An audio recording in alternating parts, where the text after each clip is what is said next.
भाई जी, welcome once again. हम सब वेट कर रहे हैं बेसब्री से आपका। Yes again thank you Baba. Thank you Tripti बहन जी। थैंक यू राकेश भाई जी। आज हमें इनविटेशन दिया आपने अनुभव सुनाने के लिए। तो जैसे हमने तृप्ति बहन जी को शेयर किया था अनुभव जो मैगजीन में प्रिंट हुआ था, तो उसी जो सीक्वेंस है, जो ईयर वाइज सीक्वेंस है, हम उसी सीक्वेंस से बताते हैं। जैसे ज्ञान के पहले एंड जब परमात्मा मिलन की जो प्यास थी वो ड्यूरेशन, और ज्ञान के बाद का अनुभव। तो आई थिंक जैसे शुरुआत में है, जो हमारा जन्म 1985 यानी शरीर का जन्म 1985 सिंधी परिवार में हुआ। आवाज आ रही है बहन जी? ओके, क्लियर है बिल्कुल। बहन। क्लियर है ना? Yes thank you. तो लौकिक में सिंधी परिवार में 1985 में जन्म हुआ। तो जैसे कि हर सिंधी परिवार में जैसे कि गुरु नानक इनको मानते हैं, गुरु ग्रंथ साहिब ये सब मानते हैं। जैसे फॉर एग्जाम्पल हमारे बचपन में ही हमारे दादाजी हमारे घर में संस्कार देते थे कि ये जो गुरु ग्रंथ साहिब है वो पढ़ना हमें सिखाते थे, जो एक ओमकार सतनाम ये सब बचपन से ही सिखाते थे। तो बचपन में ही परिवार में एक फैमिली में छोटा सा गुरुद्वारा था जो आज तक है, यानी दादा दादा लौकिक में दादा नहीं है, आज तक है वो। पूरी सिंधी फैमिली हमारी आज तक ज्वाइंट फैमिली है। जो बाबा मुरली में बोलते हैं कई ज्वाइंट फैमिलीज हैं जो ठीक ठाक साथ में रहते हैं, वो ऐसी फैमिली है लगभग अभी। तो ज्ञान में तो लगभग कोई नहीं है लेकिन सब सहयोगी हैं। तो बचपन से ही ये सब संस्कार थे, भक्ति थे। तो बस इसमें चलते रहते थे, बट इतना क्लियर अटेंशन नहीं था कि चलो है ठीक है ना। बचपन में जैसे स्कूल्स होते हैं, जो रेगुलर पढ़ाई होती है वो चलती रहती है। उसी दौरान क्या हुआ, धीरे धीरे बचपन से ही हमारे माता पिता ने क्या देखा कि इसमें वैराग्य वृत्ति है। फॉर एग्जाम्पल एक मैं जब अराउंड 1992 में हमारे घर में एक सत्संग था, और जस्ट यानी 7 to 8 years था। तो जो भक्ति भजन करते हैं, तो कुछ संत हमारे घर में आए थे, तो उन्होंने भक्ति भजन शुरू किया। तो हम तो बैठे थे, 2 घंटा था लगभग। तो हम, मुझे लगता है वो परमात्मा के गीत गाते हैं ना सब, भगवान ईश्वर कॉमन जो गीत होते हैं भक्ति मार्ग में, वो गीतों में से लीन हो गए। तो मैं तो पिताजी को बोला बाबा मैं तो अभी इनके साथ जा रहा हूँ, अभी मैं इनके साथ जाऊंगा, संत बन जाऊंगा, इनके साथ में जंगल में चला जाऊंगा, मुझे घर में नहीं रहना। तो उस रात बहुत रोया, मुझे जाने दो मुझे जाने दो। तो लेकिन चलो फिर उन्होंने जाने नहीं दिया। बट मैं तो मन में था कि दादाजी थे हमारे उस टाइम, दादाजी को बोलते दादाजी हम तो अभी संत बनेंगे, आप मुझे जो लैंग्वेज है जो गुरु ग्रंथ साहिब की गुरुमुखी वगैरह सिखाओ। ये जो सब ये बाजे बजाते हैं पेटी ये क्या बोलते हैं वो सब हमें सिखाओ, हारमोनियम हम कुछ नहीं जानते। तो दादाजी ने शुरुआत की सिखाने की हमें। तो चलो कैसे वैसे घर वाले ने रोक लिया, चलो भाई अभी जो है यहीं पे घर में ही आप पढ़ाई करो पहले, फिर हम देख लेंगे बाकी क्या करना है। तो चलो ठीक है। तो दादाजी ने शुरुआत की ये सब सिखाने सिखाने के लिए। बट जैसे कहते हैं जैसा संग वैसा रंग, तो स्कूल कॉलेज सब छूट गया। ये क्या भक्ति भी होता है कुछ पता नहीं था कुछ, यानी ईश्वर भगवान सब। मुझे याद है 2002-3 में हमें कोई दिखाते थे बुक्स मेडिटेशन, हम बोलते थे अरे ये सब क्या है, ये सब वेस्ट ऐसा लगता था, ऐसे भक्ति मार्ग एंड स्पिरिचुअलिटी मेडिटेशन है ना। जब ये 2001 टू ये 8 10 9 का स्पैन, तो ये स्कूल स्पैन चला गया 2002 पास आउट। एंड कॉलेजेस जो रेगुलर होता है, तो कॉलेजेस कैसा था, हम मॉर्निंग 2 to 3 आवर्स जाते थे। बाकी जैसे सिंधी फैमिलीज एक शॉप ओरिएंटेड होते हैं, तो बचपन से ही हमें सिखाया गया था शॉप। तो हम लोग, मुझे लगता है 10:30 कॉलेज के बाद 10:30 के अराउंड हम चले जाते शॉप पे, रात तक पिताजी के साथ होते थे। फिर जैसे जैसे रेगुलर बढ़ते गए, तो यानी शॉप पे संस्कार बचपन से ही दिया गया था। जैसे समर वेकेशन होते हैं तो सिंधी परिवार में देखें तो सब बच्चों को शॉप पे बिठा देते हैं। तो हमको बचपन से ही 7th 8th से शॉप पे बिठा देते थे। तो वो संस्कार था बिजनेस का, तो हम 11th 12th के बाद वो कंटिन्यू करने लगे। तो चलो हमें तो बिजनेस से मजा आता गया 11th 12th। तो आफ्टर 12th हमने क्या किया, बीकॉम भी एक यानी सिर्फ एग्जाम जाते थे। तो चलो पिताजी बोलते थे पढ़ाई भी कर ये भी संभाल, तो हमें तो इंटरेस्ट ज्यादा बिजनेस में था। तो बाय एक्सटर्नल ये करते गए जैसे हमें हमें बस सेम ऑब्जेक्ट था पास आउट करना एग्जाम्स बस, हमें बाकी की जॉब वगैरह तो करना नहीं। तो चलते गए अराउंड 2007 था, I think it was BCom last year. BCom last year में अराउंड क्या हुआ, कुछ ऐसे पेन वगैरह होता था, बैक पेन वगैरह शुरू हुआ, एंड हम देख रहे थे कि हमारी इम्यूनिटी बहुत कम हो रही थी। फॉर एग्जाम्पल, हमारा बहुत स्टेमिना था पहले, अभी हम दो दो फ्लोर स्टेयर चढ़ के जा रहे हैं तो ऐसे शिवरिंग होती थी। हम बोले ये क्या हो रहा है। एंड फॉर एग्जाम्पल, हम ड्राइव करते थे पहले 2005 में अच्छी तरह ड्राइव कर लेते थे, लेकिन 2007 में ड्राइव में करते वक्त मैं देखता था 15 मिनट्स में ही मैं शिविर करने लगा हूँ। क्या हो रहा है, मेरा स्टेमिना क्यों नहीं, मेरी बॉडी शेक क्यों कर रही है, ये क्या हो रहा है। पेन भी हो रहा है, चलो पेन तो बेयर कर लेते हैं, लेकिन स्टेमिना नहीं है, क्या हो रहा है। तो मैं चलो कुछ दिन जाने दिया, चलो देख लेते हैं। बट ये सीवियरिटी बढ़ गई। तो अराउंड 2007 हमने डायग्नोसिस, ये सब ब्लड रिपोर्ट्स वगैरह करते हैं ना, तो एक फिजिशियन को हमने दिखाया, कि ये सब उन्होंने रिपोर्ट्स निकाले, तो उन्होंने डायग्नोस किया 2 बीमारियां थी। एक है rheumatic arthritis and second is ankylosing spondylitis. And ये बीमारी उन्होंने मुझे क्या रेकमेंड किया, नेक्स्ट 5 इयर्स आपको इंजेक्शन लेना पड़ेगा रोमैटिक अर्थराइटिस के लिए, एंड नेक्स्ट 5 इयर्स आपको पूरा बेड रेस्ट करना पड़ेगा। एंड तब तो हम यूथ थे, आई थिंक इट वाज अराउंड 21-22। 5 में पापा को बोला, अरे पापा अभी 5 इयर्स अभी यूथ में मैं सो जाऊंगा तो जिंदगी भर नहीं उठाएंगे ये लोग मुझे। तो फिर क्या किए, तो वो डॉक्टर को छोड़ दिए, पिताजी बोलते किसी और को देखते हैं। तो हम लोग ऐसे होम्योपैथिक आयुर्वेदिक वगैरह शुरू किया। तो it was ankylosing spondylitis and rheumatic arthritis. तो हम नेट पे भी सर्फ करते थे ये क्या है, कैसी बीमारियां हैं, क्योंकि नाम भी कुछ अलग है, ऐसे कैसे कभी नाम सुने भी नहीं, सब साइंस वालों ने नाम भी ऐसे रखे हैं। तो हम चलो फिर ये सर्च करने लगे। एंड जैसे मैंने देखा यूट्यूब पे, सॉरी गूगल पे, ये ankylosing spondylitis number 1 incurable disease है, ये कैंसर से भी ऊपर है। यानी इसका क्योर नहीं है, बस you can live with it with back pain. And हमने कई ऐसे पेशेंट देखे एंकिलोजिंग स्पॉन्डिलाइटिस के जिनको इतना पेन था, सालों साल बेड पे हैं, सालों साल हिलते ही नहीं। एंड मुझे भी अनुभव था 2007 में, हम जब बेड से लेफ्ट से सीधा होने के लिए मुझे 15 मिनट लगते थे। हम बोले क्या हो रहा है, ये सब इतना पेन हो रहा है, हम पेन बेयर नहीं कर पा रहे। एंड ये जो बीमारी होती है, इनकी लाइफ पूरी स्टेरॉइड्स एंड पेन किलर में जाती है। तो चलो बाबा की एक कृपा थी, तो हम लोग ये सब एलोपैथी में नहीं गए। एक अच्छे हमारे फैमिली के होम्योपैथी डॉक्टर थे, होम्योपैथिक। उन्होंने क्या किया, उन्होंने कहा कि आप होम्योपैथिक ट्रीटमेंट शुरू करो, साइमल्टेनियसली आयुर्वेदिक भी रखो। तो इस ट्रीटमेंट में मुझे कुछ पेन रिलीफ तो हुआ, चलते गए। बट इट वॉज गुड, मैं वर्क कर रहा था। मैं चलो 5 इयर्स तो बेड रेस्ट होने, मैं एक दिन भी बेड रेस्ट नहीं किया, मैं बेड रेस्ट नहीं करूंगा, कुछ भी हो मैं चलते रहूंगा। 2007 इट वॉज, धीरे धीरे MBA फर्स्ट ईयर पार किया, फिर धीरे धीरे लगा कि बिजनेस ही करेंगे। तो फर्स्ट ईयर के MBA बाद हमने ड्रॉप कर दिया, चलो छोड़ दिया, अभी फुल टाइम बिजनेस है। बट इट वॉज धीरे धीरे अराउंड 2009-2010 स्पैन, 2000 में सीवियरिटी बहुत बढ़ गई, वो पूरा हिप जॉइंट तक चला गया। यानी हम लोग कहने, इट वॉज आई थिंक चलना फिरना मुश्किल हो गया, कैसे वैसे लंगड़ा के चला रहे थे। तो स्टेमिना कम हो रहा था, पेन था, कंटिन्यूस 24 आवर्स पेन था।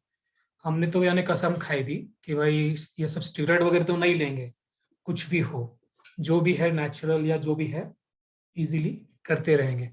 तो बीच बीच में पेन किलर्स लेते थे जब सीवियर होता था, but homeopathic Ayurvedic was working good, यानी चल रहा था। बट इट वाज यानी लगभग 2007 टू 2010 के स्पैन से मुझे लगता है बहुत सारे, यानी मुंबई होगा, बैंगलोर होगा, दिल्ली होगा, मैं अलग अलग मेट्रो सिटीज में बड़े बड़े डॉक्टर से मिलने गया कि इसका मैं कैसे करूं निदान, इसका मैं कैसे बाहर आऊं इससे। जैसे जैसे डे बाय डे ये बीमारी जो है, टाइम जा रहा है, यह बीमारी की सीवियरिटी बढ़ती जा रही है, तो पेन बढ़ता जा रहा है, मैं करूँ क्या। एंड डिफॉर्मिटी, फॉर एग्जाम्पल, चलना फिरना मुश्किल होता, पेन था, मेरी यानी क्या बोल रहे, कैपेसिटी ऑफ वर्क कम होता जा रहा था। इनको बोलता अरे यूथ में ये सब बीमारी है, लोग ये तो बुढ़े लोगों को होती है, 50-60, ये मुझे हो गए, अभी मैं करूँ क्या अभी फिर ये। तो डॉक्टर बोले ये एंकिलोजिंग स्पॉन्डिलाइटिस ऐसी बीमारी है, it's like you just got married, ये तुझे छोड़ेगी नहीं। बोला अरे ये कैसे बोल रहे हैं ये लोग यानी ये एक डेफिनेशन ऑफ ये साइंस रूमेटोलॉजी। तो चलते गए, चलो ठीक है, चलते, लाइफ तो चल रही है कैसे वैसे, इट वॉज गुड। तो 2011 का स्पैन था, अराउंड जनवरी का था। तो मैं बहुत सारे डॉक्टर को दिखा था एंड आई वाज सेटिस्फाइड, ये नहीं हो रहा है, यानी I was not on the track, मैं करूं क्या, मैं बहुत सोचता था। तो मुझे स्वामी विवेकानंद का एक वाक्य याद आया। हम कॉलेजेस में या स्कूल में बुक पढ़ते थे, और विवेकानंद, स्वामी विवेकानंद जी के बुक्स हैं, कर्मयोग, भक्ति योग, राजयोग। उसमें एक वाक्य था, जहां साइंस की हदें समाप्त होती हैं, जहां विज्ञान समाप्त होता है, वहां अध्यात्म शुरू होता है। तो मुझे लगा ये तो शायद कुछ है। एंड इसके पहले मुझे लगता था अध्यात्म इज वेस्ट, ये सब में टाइम वेस्ट, ये सब मुझे हमारे फ्रेंड्स कुछ बोलते थे, ये सब मुझे मत बताओ। तो मैंने वो वाक्य मुझे याद आया, लगभग मुझे तो स्कूल में पढ़ा हुआ था, ये 8th 9th की बात है। कॉलेजेस में ये सब छूट गया था, ये सब उनको इतना इंटरेस्ट नहीं था। तो बोलते हैं, जैसा संग वैसा रंग। तो मुझे ये वाक्य याद आया एंड फिर मैंने बुक्स निकाले ढूंढ के, मुझे रखे थे मैंने बुक्स, सब बुक्स निकाल दिए मैंने, जो भी स्पिरिचुअल बुक पढ़े थे। तो उसमें कुछ मुझे स्वामी का इससे था कि जो साइंस है उसको सिर्फ 10 to 15% ही नॉलेज है इस अध्यात्म का, यानी ये यूनिवर्स का, बाकी पूरा नॉलेज स्पिरिचुअलिटी में है। तो मुझे लगा कि यस, ये पूरा स्पिरिचुअलिटी में ही काम हो सकता है। तो बस मैं ठान लिया, अभी देखेंगे क्या कर रहे हैं। इसी दौरान एक डॉक्टर आए थे, हमारे कोल्हापुर में आए थे, एक ऑस्ट्रेलिया से आए थे, पेपर में एक उनका एड था। तो हमने देखा कि बहुत सारी डिग्री थी, 10-12 डिग्रीज थी ऑन रिलेटेड टू दिस, यानी स्पाइन रिलेटेड प्रॉब्लम्स। तो मैं, चलो इतनी सारी डिग्रीज है, चलो देख आते एक बार क्या है ये। तो जाके इट वॉज जनवरी 2011। तो उनके पास गए, तो उन्होंने देखा, वन डे उन्होंने कुछ रिपोर्ट्स निकालने बोला, नेक्स्ट डे वापस मिलने गए उनको रिपोर्ट्स के बाद। उन्होंने फिर से चेकअप किया, उन्होंने मुझे बहुत बड़ी लिस्ट दे दी। उन्होंने बताया, for this problem meet this doctor, for this meet the second one, for meet third, यानी उन्होंने 4 डॉक्टर के रिकमेंड किए, अलग अलग जाओ। फिर घर में आके बैठ गया, मैं खुद से बातें की, अयो तू भटक भटक के थका नहीं है, तू अभी फिर से भटका रहा है, ये तू चाहता था कि ये तुझे मार्ग बताएगा, लेकिन ये तो और 4 रास्ते तुझे दिखा रहा है। मैं सोच रहा था इन 4 लोगों के पास जाऊंगा तो ये और 4 4 4 16 रास्ते दिखा देंगे। तो मुझे लग रहा था this is not the solution. अभी मैंने लगभग 2007 से लेकर 2011, ऑलमोस्ट 4 to 5 years है, तो डाउनग्रेडिंग। तो उसी दौरान हमने नेचुरोपैथी का बुक भी लिया था स्कूल टाइम से, वो भी मुझे मिला उसी बुक्स में। तो नेचुरोपैथी बुक में क्या था, इफ समवन मेडिटेट्स, यानी भक्ति करता है, एंड नेचुरोपैथी डाइट फॉलो करता है, फास्टिंग करता है फॉर 10 to 30 days, तो फास्टिंग, एंड उसके बाद 1 year 2 year जैसे भी उसको ठीक लगे, जब तक उसको रिलीफ नहीं मिलता, वो नेचुरल डाइट पे। तो हमने क्या किया, मार्च 2011 सब जो दवाई थी स्टॉप कर दी। ये बोला, हाँ, इसी दौरान क्या हुआ था 2010-11 में, इस सब विचारों में मुझे और एक बीमारी हुई थी, हाइपर थायरॉयडिज्म, जिसमें क्या होता है, थायराइड कुछ तो कम होता है, लोग का, यानी व्यक्ति का वेट कम होता जाता है, कम होता जाता है, उसको फीवरिश रहता है। तो वेट कम होता था, कम होते अराउंड 65, इट वॉज अराउंड 85 से लेकर 65 वेट हो गया, 20 kg वेट कम हो गया विद इन 1 year। तो हम सोचे अभी ये तो भाई सॉल्यूशन नहीं है, इतनी पहले 2 बीमारियां कम नहीं थी, तीसरी बीमारी भी लग गई। तो मैंने मार्च 2011 में पूरी ये सब दवाई बंद कर दी। सब ये बोले डॉक्टर जी भटका रहे, फाड़ दिए, तो मैं पूरा फास्टिंग। उसी दौरान मैंने यहाँ पे नेचुरोपैथी, महाराष्ट्र में ही नेचुरोपैथी सेंटर है, वहां पे वो फास्टिंग करवाते हैं, कुछ नहीं करते, ओनली पानी पे रखते हैं, 10 days 15 days 20 days, as much you can.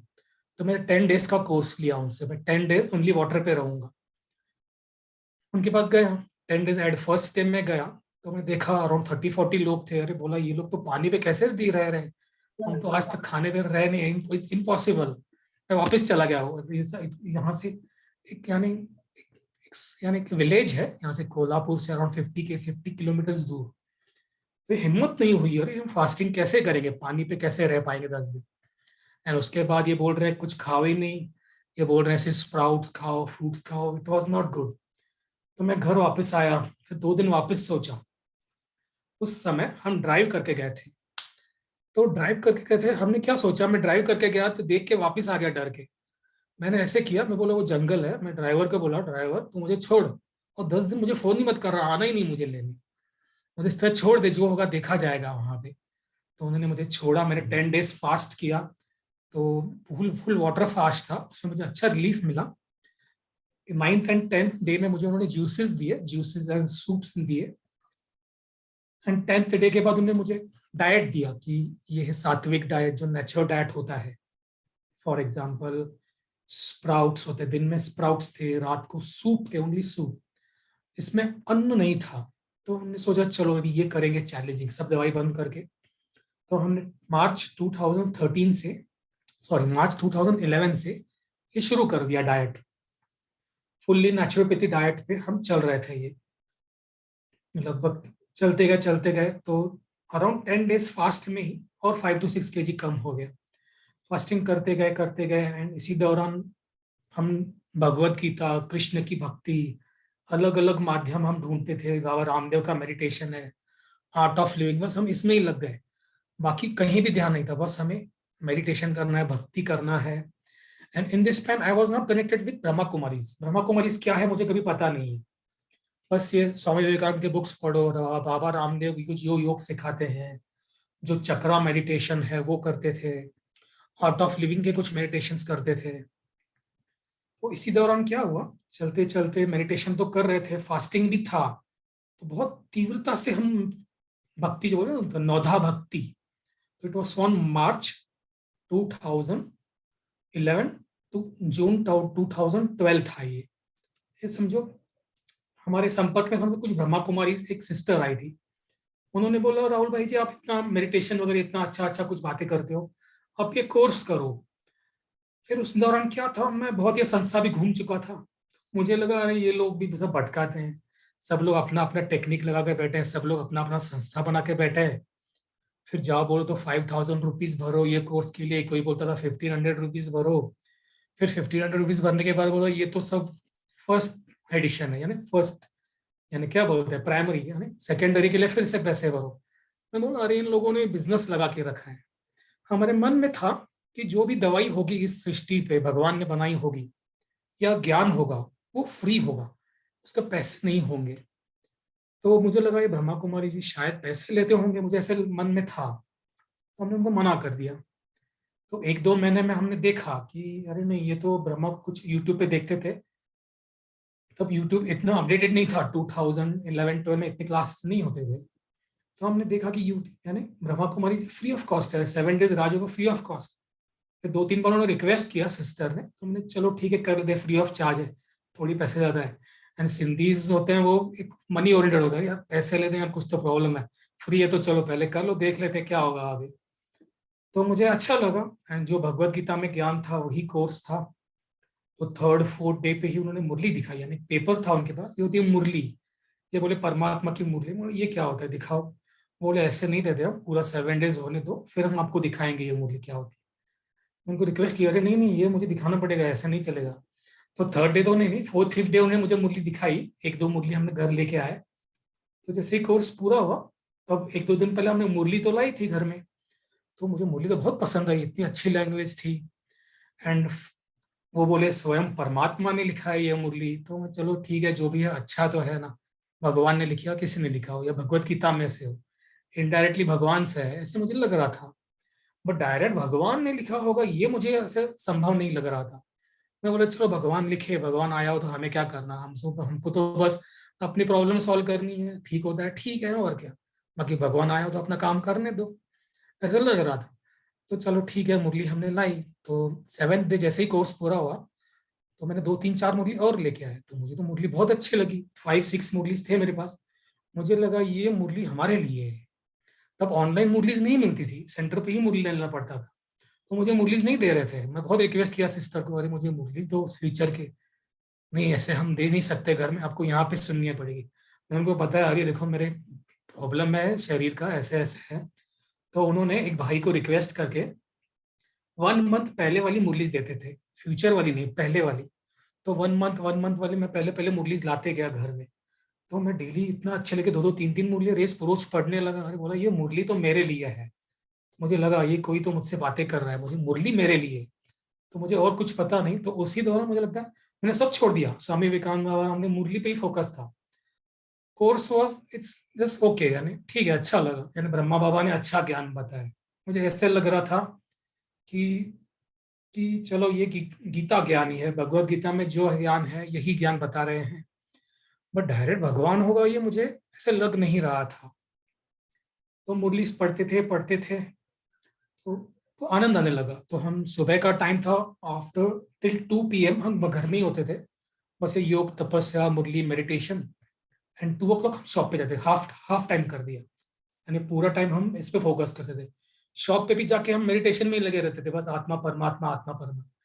तब क्या था, यूट्यूब पे दादियों के क्लास बहुत होते थे। हमने देखे दादी जानकी, दादी प्रकाश मणि जी, दादी गुलजार जी।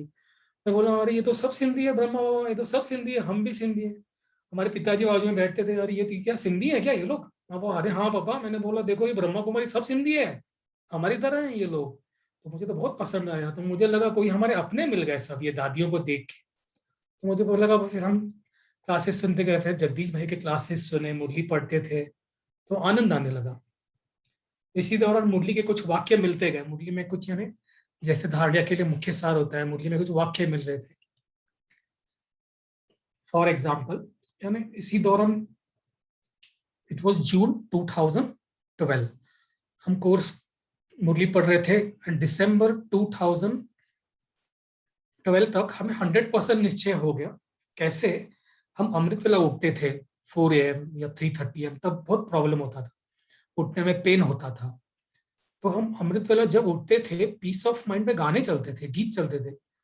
मुझे पता नहीं, वो गीत सुन के रोना आ जाता था, ये क्या गीत है, ये कैसे गीत बनाए इन लोगों ने।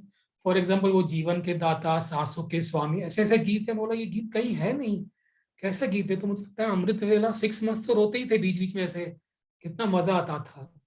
एंड एक वाक्य था जो मुझे मिला, जो मुझे बहुत पसंद आया था मुरली में से, बच्चे तुम मुझे सिर्फ याद करो, तुम्हारे लिए सोचने का कार्य भी मैं करूंगा। ये स्लोगन सब तरफ लगा होता है, देखो हर सेंटर में या कहीं, मधुबन में भी हमने देखा था। तो मैं सोचा तुम मुझे याद करो, तुम्हारे सोचने का काम भी मैं करूंगा। हम सोचते थे, हम इतना सोच सोच के इतनी खराब हालत हो गई, मैं सोच के कुछ कर ही नहीं पाया। तो अभी यही करेंगे कि हम सिर्फ भगवान को याद करेंगे, वो क्या सोचता है उसके हिसाब से करेंगे, क्योंकि अभी सब कंडीशन खत्म हो गई है। 2012 में फास्टिंग करने के बाद मेरा वेट 47 हो गया, बस हड्डियां दिख रहा था। जिसके पास भी हम मिलते थे वो बोलता बस तू गया अभी, ये क्या हो गया, यानी उनको लगता था कभी भी ये चला जाएगा अभी ऊपर ही। तो सोचा, मुझे वाक्य याद है, हमने डायरी में नोट करके रखा था। हम कुछ ऐसे गीत सुनते थे, तो हम एक इंग्लिश में एक वाक्य सुना था, I have lost the battle, I have lost the battle, यानी सब कुछ खत्म हो गया था। तो मैं सोचता था I have lost the battle, but एक वाक्य उसके आगे लिखा था, but I have not lost the courage. हिम्मत थी हम में कि कुछ भी हो, इसका सॉल्यूशन कहीं नहीं तो भगवान के पास तो जरूर है। तभी हम भक्ति में लग गए, कुछ भी हो, यानी अभी हाँ ये सॉल्यूशन नहीं मिल रहा, तो हम फुल भक्ति में लग गए कि चलो भगवान कहीं ना कहीं होगा, उसको बुलाएंगे। हम भक्ति में कहावत भी है, ढूंढने से भगवान भी मिल जाता है। तो मुझे भगवान को ही ढूंढना था कि ऐसे कैसे प्रॉब्लम वाली दुनिया बनाई। जब हमें बीमारी हुई, हमें लगता था दुनिया बहुत सुखी है, ये हमको क्या हो गया, ये इतना सब दुनिया सुखी है, या हमको इससे बीमारी हो गई। बट हमने देखे, हम इतने सारे हॉस्पिटल्स घूमे, डॉक्टर्स के पास देखा, अरे इतनी सारी लाइन लगी पड़ी है, दुनिया पूरी दुखी है। तो भगवान से हम पूछना चाहते थे, अरे ऐसी कैसी बीमारियां तूने बनाई है, ऐसी कैसे प्रॉब्लम्स है दुनिया में, कि ऐसे कैसे ये डॉक्टर लोग भी ऐसी बीमारियों के कैसे कैसे नाम रख देते हैं कि नाम हमको प्रोनाउंस भी नहीं करने आता। आज तक हमारे पिताजी को ये एंकिलोजिंग स्पॉन्डिलाइटिस, ये वर्ड प्रोनाउंस नहीं करने आता है। डॉक्टर के पास जाते थे, बोल तू बोल ऐसे बोलते थे। तो हम बाबा को बोलते थे, अरे बाबा ये कैसे कैसे नाम रख दिए इन्होंने, नाम भी डरावने हैं। चलो ठीक है, तो हम ज्ञान योग करते थे। फर्स्ट 6 months इट वॉज, मुझे लगता था कि यह ब्रह्मा बाबा ने कुछ ऐसे टेक्निक पे की है कि भगवत गीता के ही वाक्य पढ़ के उन्होंने मुरली बनाई है, बट अच्छा किया है उन्होंने, यानी ब्रह्मा बाबा बहुत ग्रेट है मुझे लगा, यानी दादा लेखराज बहुत ग्रेट है, इन्होंने अच्छी टेक्निक की है ये ज्ञान सुनाने की, लोगों को चलो अच्छा ही बता रहे, तो मुझे अच्छा लगता था ये। बट पता नहीं क्या हुआ, आफ्टर दिसंबर इट वाज 2012, मुझे ऐसे यकीन हो गया। कुछ स्वामी विवेकानंद बुक्स थे, और एक बुक मुझे आया था हाथ में, लॉज ऑफ स्पिरिट वर्ल्ड, एक बुक। वो बुक में एक आत्मा थी सूक्ष्म वतन से, उन्होंने कुछ संदेश कुछ इट वॉज नॉन बी के सोल। तो उन्होंने ऐसे बुक्स में लिखा था कि भगवान सूक्ष्म वतन से अपना कार्य कराए फरिश्तों से सृष्टि परिवर्तन का, एंड कुछ ही समय में विनाश होने वाला। And this book was as it is Brahma Kumari का ज्ञान, एंड कहीं नॉस्ट्रेडामस का जो प्रेडिक्शन होता है। तो मैं सोचा अरे हाँ, ये सच में ये तो भगवान ही है, ये तो डायरेक्ट भगवान के वाक्य हैं। एंड जैसे जैसे मैं ज्ञान अप्लाई कर रहा हूँ, मेरा पेन कम हो रहा है, जैसे जैसे अमृत वेला कर रहा हूँ मुझे रिलीफ मिल रहा है, मन की शांति मिल रही है। तो ये सच में भगवान का ही क्या है। तो इट वॉज दिसंबर 2012। तो मैंने फास्टिंग छोड़ दी। तो ठीक है, अभी ठीक ठाक जो रेगुलर भोजन है हम खाएंगे, सात्विक, प्याज लहसुन छोड़ के, जो तो हमने छोड़ दी। बट फिर उसके बाद हम पूरा ही ज्ञान योग में लग गए, बाकी सब छोड़ दिया, भक्ति वगैरह सब छोड़ दिया। इस दौरान सब करते थे भक्ति वगैरह फिर यन। पर 2012 दिसंबर के बाद पूरा ज्ञान योग में लग गए, बस इसमें ही लगना है। तो मुझे याद आया, तो हम सोचे चलो अभी तो बस कुछ ही दिन में हम जाने वाले हैं ऊपर, पता नहीं 1-2 साल में अभी विनाश भी हो जाए या हम शरीर छोड़ने, पता नहीं। तो इस भगवान के कार्य में हम मदद कैसे करें, कैसे इस भगवान के कार्य में मदद करें। तो एक वाक्य था जो 2013 के आसपास 1 जनवरी मुझे मिला। मेरे सबसे मददगार बच्चे वह है जो मुझे 8 घंटा याद करते हैं। मैं बोला चलो हम कहीं स्थूल सेवा तो नहीं कर सकते, हम वाचा सेवा भी नहीं कर सकते, तो हम ये कार्य करेंगे, हम 8 घंटा याद करेंगे। तो हमने चार्ट बना लिया 8 घंटा योग का 2013 में। तो जैसे जैसे योग करते गए हमें निश्चय होने लगा कि हाँ, ये 100% इट वॉज लाइक ऑपरेशन। यानी हम ऐसे शब्दों में नहीं कह सकते कि कैसे निश्चय हो गया, बट एक वाक्य मुझे मिला था जिससे मुझे लगा कि मुरली में, कि एक वाक्य था, जितना बाप को याद करेंगे उतना बुद्धि का ताला खुलता जाएगा। तो मुझे अनुभव हुआ कि जैसे जैसे याद कर रहा हूँ मेरे मन की क्लैरिटी बढ़ रही है। मैं ब्रह्मा कुमारी को बोल रहा हूँ कि हाँ, अभी मैं ट्रैक पे हूँ, मुझे जो स्पिरिचुअलिटी में भटक रहा था 2-3 साल, मैं ट्रैक पे हूँ। भक्ति मार्ग में मुझे याद है मैं डॉक्टर्स को बोलता था मुझे कहीं तो जाना है, मुझे कोई तो बुला रहा है, मैं वहां पहुंचूंगा ना मैं ठीक हो जाऊंगा। तो मुझे लगा कि हाँ, this is on the track, ये अभी ठीक है। तो जैसे मैंने बोला था कि मैं अभी फास्टिंग तब छोड़ूंगा जब भगवान मिलेगा, तो मुझे निश्चय हो गया दिसंबर 2012 में हमने फास्टिंग छोड़ दी। तो अराउंड 2013 इट वाज। तो ज्ञान योग करते गए एंड धीरे धीरे सुधार आता गया। हाइपरथायराइडिज्म नॉर्मल हो गया with meditation and naturopathy diet. एक बीमारी चली गई, इट वाज रूमेटिक अर्थराइटिस, वो भी नॉर्मल हो गई। वो भी इसका रिपोर्ट भी नॉर्मल आ गया, एसओ पॉजिटिव है तो वो एसिड नेगेटिव हो गया। It was all without medicine, medicine कुछ नहीं कर पाता, बट मेडिटेशन से हुआ ही। बट सबसे सीवियर था एंकिलोजिंग स्पॉन्डिलाइटिस। एंकिलोजिंग स्पॉन्डिलाइटिस में क्या होता है, पेन किलर लेना ही पड़ता है, उसमें पेन होता ही होता है। तो उस मुझे पेन तो होता ही था, तो जैसे जैसे मेडिटेशन करते गया पेन कम होता गया, पेन रिलीफ मिलने लगा। तो मुझे तो लगा ये मेरे लिए पेन किलर है मेडिटेशन। तो मैं बार बार यह अशरीरी का अभ्यास करने लगा। जब भी ऐसे पल्पिटेशन हो या इनसिक्योरिटी हो या पेनफुल हो, तब मुझे लगता है मैं हार्डली 2 to 3 मिनट्स मेडिटेशन करता था।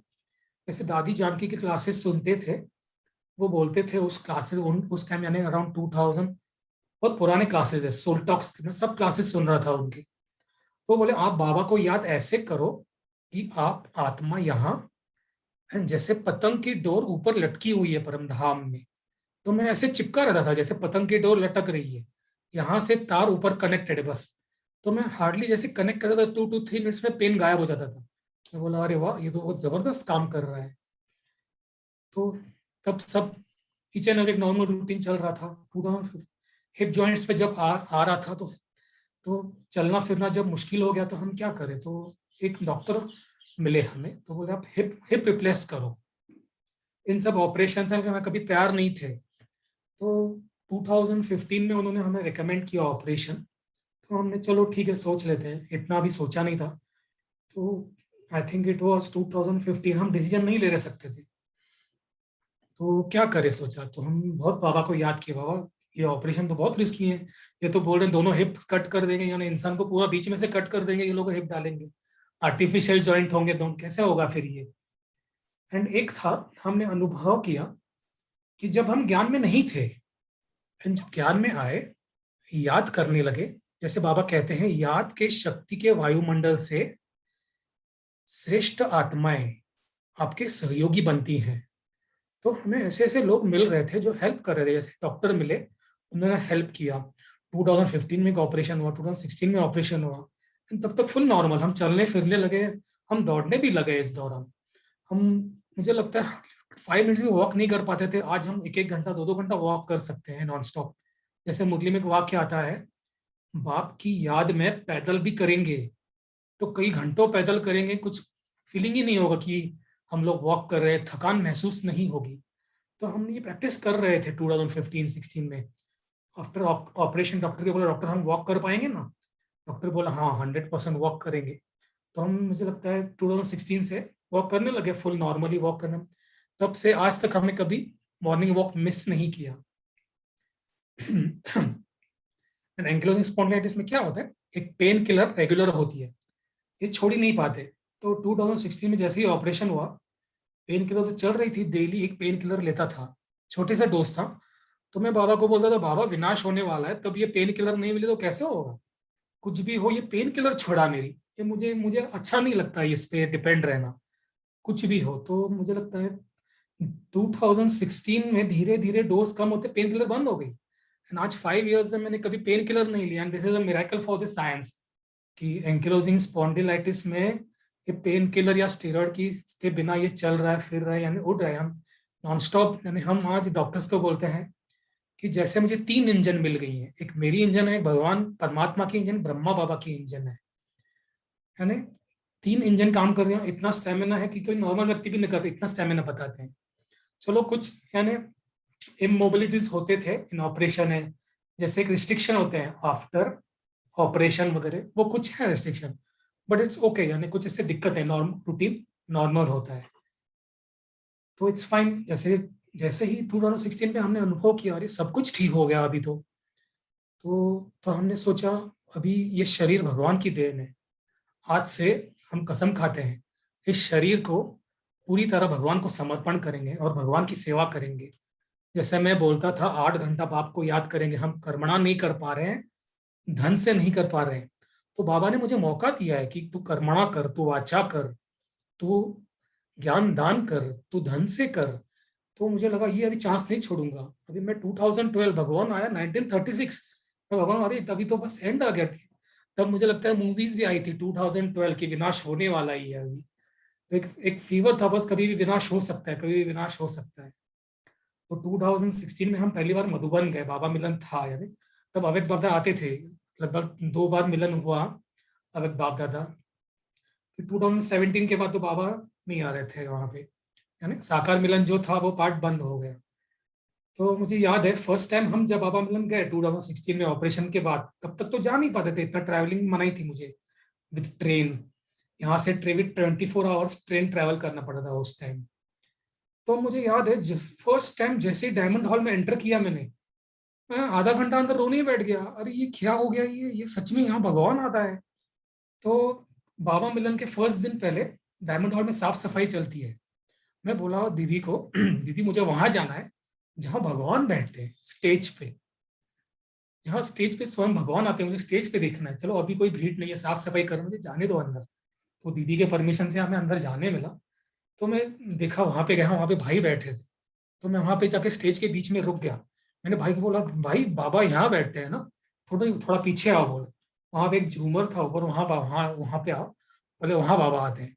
बस वहां नीचे बैठ गया, बस रोने लग गया, अरे यहाँ यहाँ मुझे ऐसे feel, यहाँ भगवान आते हैं, यानी it was impossible for me, यानी वो इमोशंस को हम रोक नहीं पाए हम, यानी मतलब वहां पे रोते ही बैठ गए उसी, यानी फर्स्ट टाइम था ना मधुबन में, फर्स्ट टाइम इट वॉज, यानी एक तड़प होती है कि हम 4 साल से जाना चाहते थे मधुबन में, कि मधुबन भसमन भगवान आता है।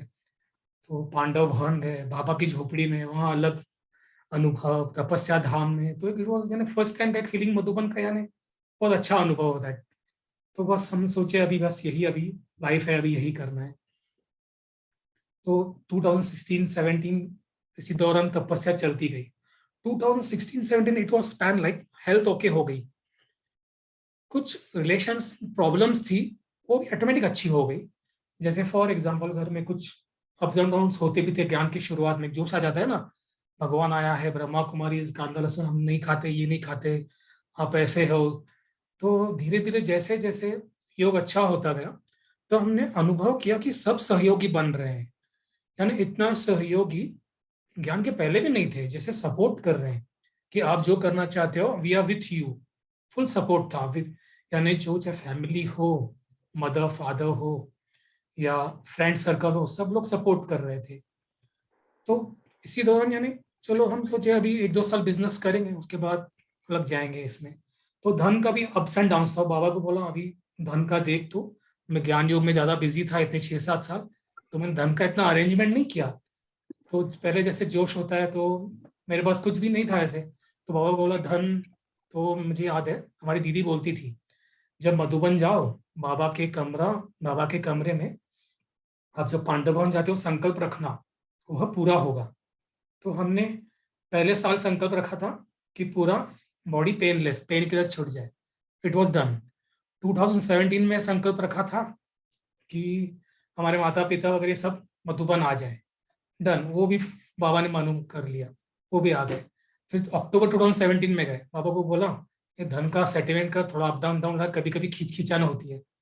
तो अचानक मुझे लगता है मैं हार्डली 1 और 2 आवर काम करता हूँ, एंड हमें बहुत मिल जाता है। आज भी यानी हमारी म्यूजिक कंपनी है, हम ध्यान ही नहीं देते, लेकिन जैसे बाबा ऑटोमेटिक देते जाते हैं। तो सब तरफ से मैंने देखा, अरे ये तो जैसे एक जादुई चिराग होता है ना। मुझे लगता है हम छोटे थे तब पिक्चर आई थी, देखो मूवी कोई मिल गया, पता नहीं सबने देखा होगा कि नहीं। तो वहां पे एक एलियन उसको मिलता है, एंड जो हीरो था इट वाज यानी मेंटली इल था वो। उसके सर पे हाथ रखता है वो एलियन, एंड वो उसके उससे जादुई पावर आ जाती है उसमें। वो बाहर जाके सबको अपनी पावर्स दिखाता है, और घर में आके एलियन को बोलता है ये तूने किया ना जादू, ये तूने किया ना। ऐसा मुझसे होने लगा, मैं भी घर में आके बोल, ये तूने किया ना बाबा, ये तूने किया ना। तो मुझे ऐसा अनुभव लगे ना, अरे ये तो सिर्फ पावर्स इतने मिल रही है। तो 2017 तक हेल्थ वेल्थ हैप्पीनेस सब ठीक है। तो अभी सोचा इतना सब मिल रहा है, तो ये तो चलो हद की बातें हो गई, शरीर ठीक हो गया, धन मिल गया। तो हम बाबा को बोलते बाबा हमें अभी ईश्वरी कार्य करना है, हमें सेवा करनी है।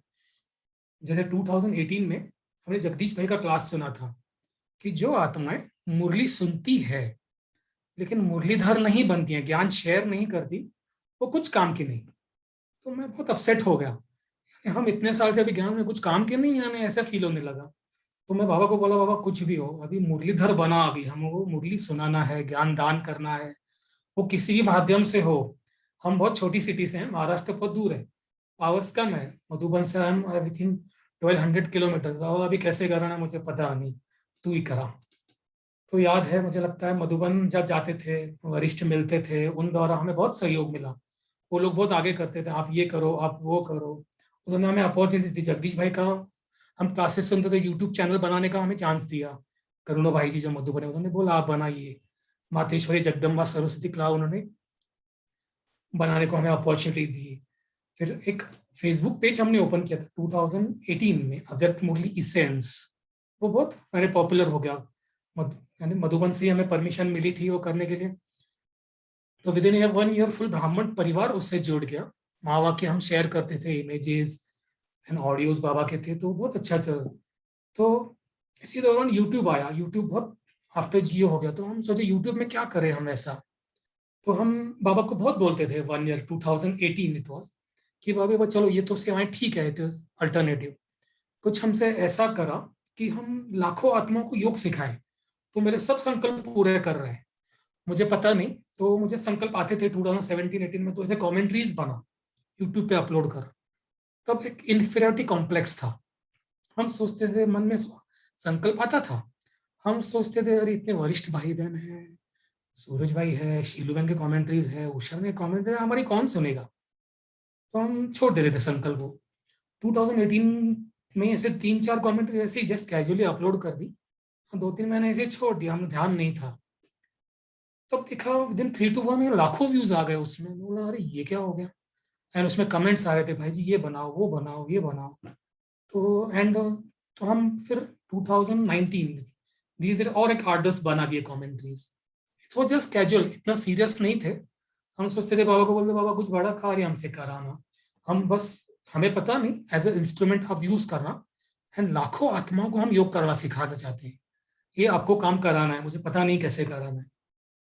तो चलो ठीक है, एक इन्फर्टी कॉम्प्लेक्स तो मन में था, हमारा कौन सुनेगा ना, नामी गवामी नहीं ऐसे, तब 2018-19 में हमारा कौन सुनेगा। चलो ठीक है, 2019 में और 8-10 बना दी हमने। उसमें एक ईमेल आईडी भी था, तो उसमें भी लाखों व्यूज आ गए। मैं बोला अरे ये क्या हो रहा है, एंड कमेंट्स आते गए, ईमेल आते गए, भाई ये बनाओ, भाई जी ये बनाओ। एंड कमेंट्स में कुछ कुछ कमेंट्स ऐसे थे कि लोगों के प्रॉब्लम सॉल्व हो रहे थे। हम देख रहे थे कितनों की बीमारियों का प्रॉब्लम्स कम हो रहे थे, रिलेशनशिप्स के प्रॉब्लम कम हो रहे थे। मैं सोचा अरे हम थोड़ी कमेंट्री ऐसे करते हैं। फिर हम चिंतन किया एक दिन, ऐसा क्यों हो रहा है ये इतना फास्ट, यानी तो मुझे अनुभव हुआ कि कमेंट्री क्या है, हम सिर्फ डायरेक्शन देते हैं, आत्मा बनो और परमात्मा को याद करो, बस इतना ही है। हर कमेंट्री आप देखोगे, बिंदु बन बिंदु बाप को याद करो। एंड इससे लोगों को अनुभव हो रहा है, बाबा लोगों को अनुभव करा रहे हैं। तो हम सोचे चलो अभी इससे यही लग पड़ेंगे इसमें। तो 2019 इट वाज स्लो, बट 2020 मार्च में अचानक लॉकडाउन लग गया, तो सबका पूरा फोकस यूट्यूब पे आ गया। एंड हम सब लोग अपने अपने घर में सब बैठे थे, तो हमने भी शुरू कर दिया। फिर डेली एक एक कॉमेंट्री कॉमेंट्री बनाते गए, तो उस पर अच्छा व्यूज होने गए। तो ऐसे ही मधुबन से हमें मैंने कुछ वरिष्ठ भाई बहनों का फोन आया, उन्होंने बोला कमेंट्रीज बहुत अच्छी है, आप इनका बुक बनाओ। तो हमने उनको बुक टाइपिंग करके दी, तो मधुबन से बुक आई थिंक लास्ट 2020 में पब्लिश हुआ। तो ऐसे ऐसे 2020 दिसंबर में बुक पब्लिश हुआ। तो ऐसे ऐसे करके चलो बाबा हम यानी यानी एक है जो हमने दादी प्रकाशमणि के बुक में पढ़ा था कि यह यज्ञ सेवा तुम्हें मन इच्छित फल देगी। तो ये 100% फैक्ट है कि हम अगर बाबा से सच्चे हैं, सच्चे दिल से सेवा करते हैं, निस्वार्थ वृत्ति से, तो हमारे मन में जो भी संकल्प होगा ना बाबा पूरा करते हैं। ये फैक्ट है। यानी हम यह लगभग 2012 से आज तक देखते हैं कि ऐसा कोई संकल्प आया और बाबा ने पूरा नहीं किया, ऐसा हुआ ही नहीं है। बस संकल्प करना है। एंड उसमें एक क्या है, जो सेवा के प्रति संकल्प कर रहा है, जैसे बाबा बोलते हैं सेवा के प्रति जब करना है ना, तो उसमें 3 पॉइंट हमने मुरली में पढ़ा था।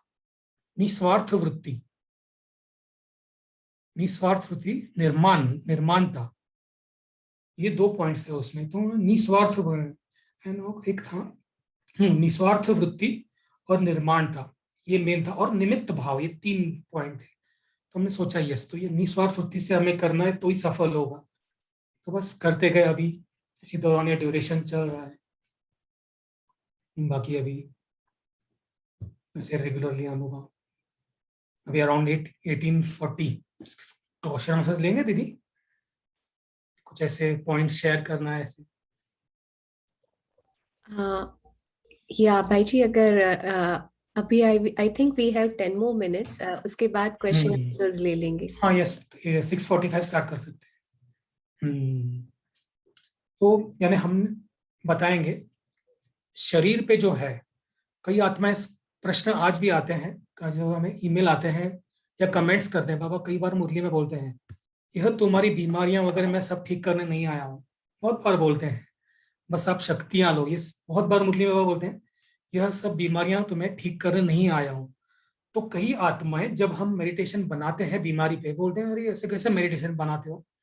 बाबा बोलते हैं कि तुम्हारी बीमारियां ठीक करने मैं नहीं आया हूँ। मैंने चालू कर दिया। लेकिन मुरली में ये भी वाक्य आया है, देखो कई बार ये वाक्य है, जितना आप बाप की याद में रहेंगे, शरीर के रोग जो तंग करते हैं वह स्वतः ठंडे हो जाएंगे। ये मैंने कम से कम 2 से 3 बार अभी साकार मुरली में आया है वाक्य 6-7 ईयर्स में। तो ये वाक्य बहुत ही इंपॉर्टेंट है। जितना बाप को याद करेंगे, शरीर की बीमारियां जो तंग करती हैं वह स्वतः ठंडी हो जाएंगी। यानी हमने अनुभव किया, मुरली में आता है देखो ये सूली से कांटा बन जाती है, आज डायग्नोस करेंगे तो रिपोर्ट आ जाएंगे, बट बीमारी के प्रभाव से, उसके पेन से हम उपराम हो जाते हैं। जितना हम मेडिटेशन करते हैं, जितना हम क्या बोलते हैं बाबा को याद करते हैं, एक पावर आ जाती है। एक मुरली में वाक्य भी आता है देखो, जितना बाप को याद करेंगे इस दुख की दुनिया के प्रभाव से छूट जाएंगे।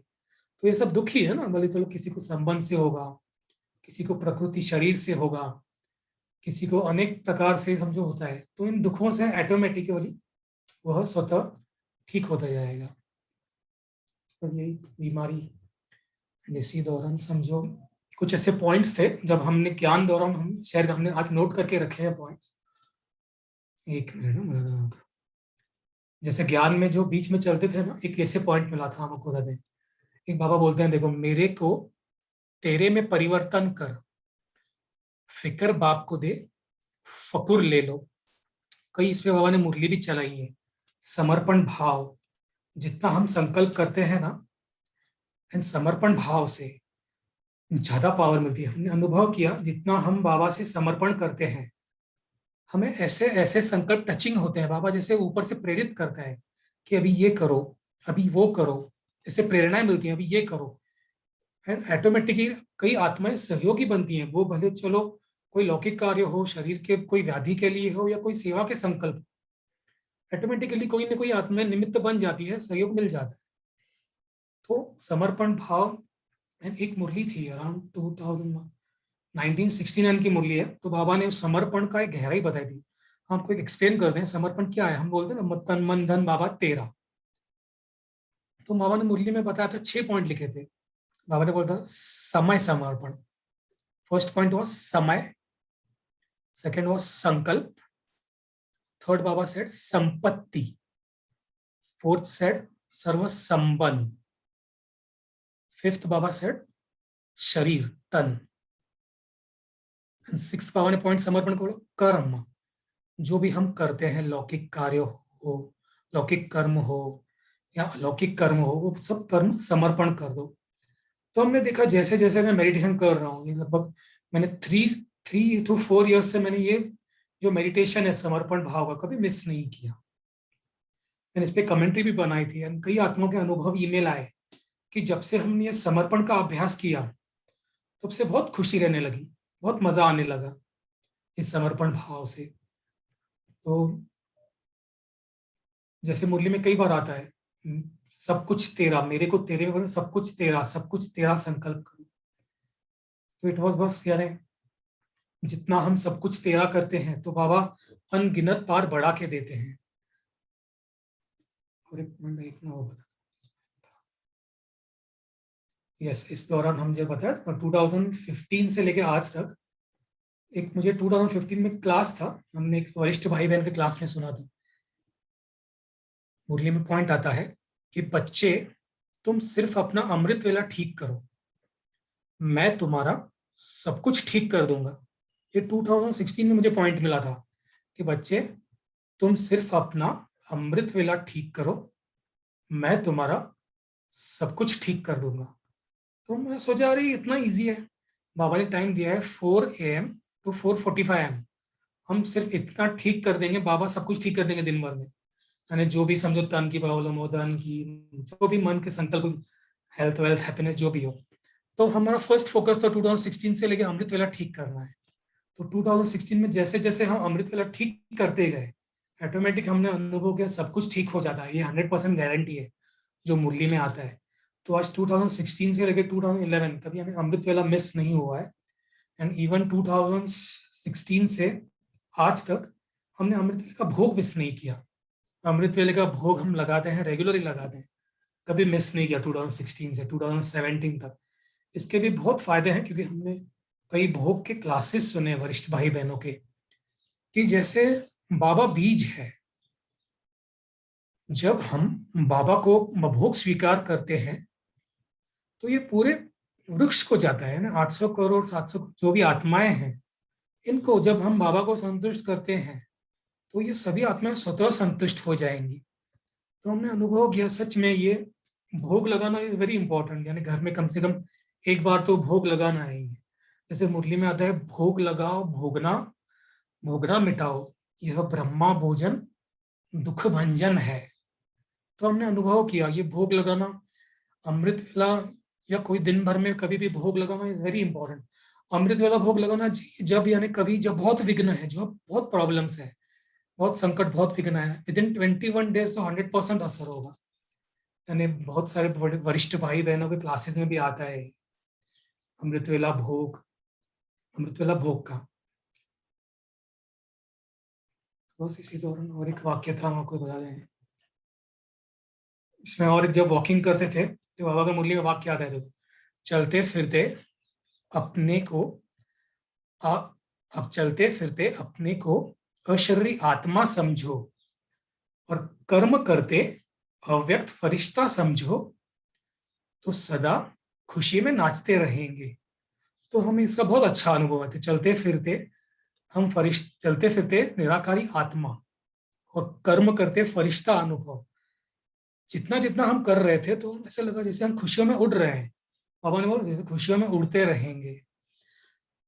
तो आज भी हम जब सुबह मॉर्निंग वॉक करते हैं, जब अगर 1 ईयर का अनुभव है, तो हम जब वॉक करते हैं तो अनुभव करते हैं कि बाबा एज ए एंजल हमारे साथ वॉक कर रहे हैं।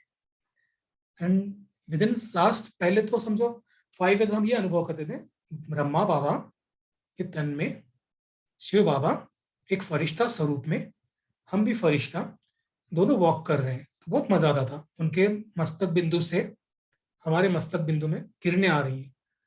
तो मुझे हाफ एन आवर 1 आवर जब वॉक करते थे, बहुत मजा आता था। बट अभी 6 मंथ से ऐसे अच्छे अनुभव हो रहे हैं, तो लास्ट 6 मंथ से एक दिन भी ऐसे मिस नहीं हुआ। हम ऐसे अनुभव करते हैं कि जब मॉर्निंग वॉक करते हैं कि बाबा हमारे साथ हैं और पीछे 100 दादियां, 100 रत्न जो है वो 108 रत्न हमारे साथ वॉक कर रहे हैं। तो ऐसे फील होता है जैसे पूरी विश्व की शक्ति हमारे साथ है। तो सुबह का जो चार्जिंग होता है तो दिन भर हम ऑटोमेटिक चार्ज रहते हैं। तो ऐसे अच्छे अच्छे अनुभव, मुझे लगता है जैसे जैसे हम ज्ञान में आगे बढ़ते हैं, जैसे जैसे योग करते हैं, सच्चे दिल से बाबा को याद करते हैं, तो बाबा भी अच्छे अच्छे अनुभव कराते हैं। यही अनुभव है। बाकी ओके, 6:45 क्वेश्चन आंसर्स।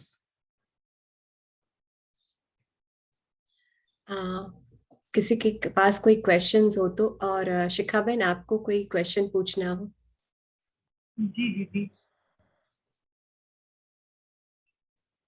जी ओम शांति। ओम शांति। जी पहले तो बहुत बहुत बहुत बहुत थैंक यू आपकी। आपने जैसे बताया तो मुझे 2-3 बाबा की बातें याद आ रही थी। सबसे पहले सच्चे दिल से साहिब राज जी, तो आपका इतनी, भाई जी इतनी सच्चाई से, इतनी ऑनेस्टी से और एकदम जैसे बोलते हैं ना भोलेपन से जो आपने बताया, तो थैंक यू वेरी मच। और इतना आपने इंस्पायर किया है, आपकी विल पावर, एक दृढ़ता जो है, तो उसके लिए बहुत बहुत थैंक यू वो शेयर करने के लिए। और आज की मुरली में जो बाबा ने बोला है कि नंबर 1 आप क्या करें से जो है और उनकी माला, आप वो हैं भाई जी, तो थैंक यू वेरी मच। और जो मेरा छोटा सा क्वेश्चन ये है, क्योंकि जिस तरह से आपने अभ्यास किया है तो दृढ़ता और एकाग्रता के साथ, तो मेरा बहुत सिंपल क्वेश्चन है बट मैं आपका व्यू जानना चाहती हूँ। जब आप सोल कॉन्शियस आत्मा उसकी प्रैक्टिस करते हैं कि मैं आत्मा हूँ सोल कॉन्शियस होके निराकारी रूप में, तो आप वो इनिशियल डेज में कैसे करते थे कि आपका वो अभ्यास बढ़ता गया, एकाग्रता बढ़ती गई? यस फाउंडेशन वही है, तो आप वो शेयर करेंगे तो बहुत हेल्पफुल। ये बहुत अच्छा प्रश्न है। तो शुरुआत में जब 1 ईयर था तो हमें तुरंत आत्मा से एकाग्र नहीं होता था। हम प्रयत्न करते तो सर भारी हो जाता था। सर भारी हो जाता था। मुझे याद है शुरुआत के अमृत वेला हम 4 बजे बैठ जाते थे, 4:15 तक हम नींद में ही चले जाते थे। सर भारी हो जाता था, फिर नींद आ जाती थी। तो हम सोचे ऐसा क्या करें कि मेरा मेडिटेशन भक्ति मार्ग में अच्छा लग रहा था, ये जो चक्रास पे सांसों पे एकाग्र कर रहे हैं, लेकिन आत्मा पे एकाग्र नहीं हो रहा है। मैं विजुअलाइज ठीक से नहीं हो रहा है। विजुअलाइज हो भी रहा है तो मेरा सर भारी हो रहा है, एंड सर भारी होने से फिर मुझे नींद आ रही है अमृत वेला। तो हम ऐसा क्या करें सोचे। तो जैसे ही मैं स्टार्टिंग डेज में क्या किया, first 10 minutes 4 AM to 4:10 AM हम सांसों पे एकाग्र करते थे।